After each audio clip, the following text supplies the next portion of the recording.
අපි අත බලමු ඔයාගේ උපැන්න සහතිකේ වරදක් තියෙනවා නම් ඔයා කොහොමද හදාගන්නේ කියලා. ඒක ලේසි දෙයක්.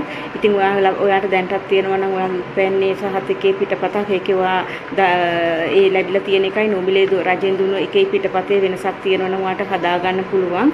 ඒක ඒ සඳහා නමක් මොන වැරද්ද තිබ්බත් ඔයා යන්න ඕනේ අදාළ ප්‍රාදේශීය ලේකම් කාර්යාලය, ඔයා ඉපදුණු පළාතේ ප්‍රාදේශීය ලේකම් කාර්යාලයේ අතිරේක දිස්ත්‍රික් රෙජිස්ට්‍රාර් කාර්යාලයට ගිහිල්ලා ලියුමක් දෙන්න ඕනේ. ඔයාට මෙන්න මේ වරද නිවැරදි කරලා දෙන්න කියලා.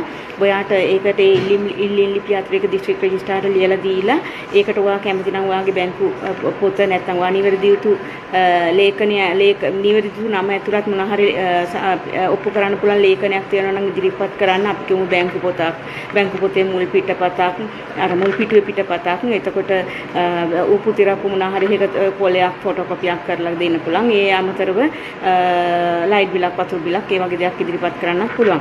ඉතින් මේ දේවල් සිදු කරන්නේ ඔයාගේ උපැන්න සහතිකයේ පිටිපස්සේ තියෙනවා 13 වෙනි තීරය කියලා.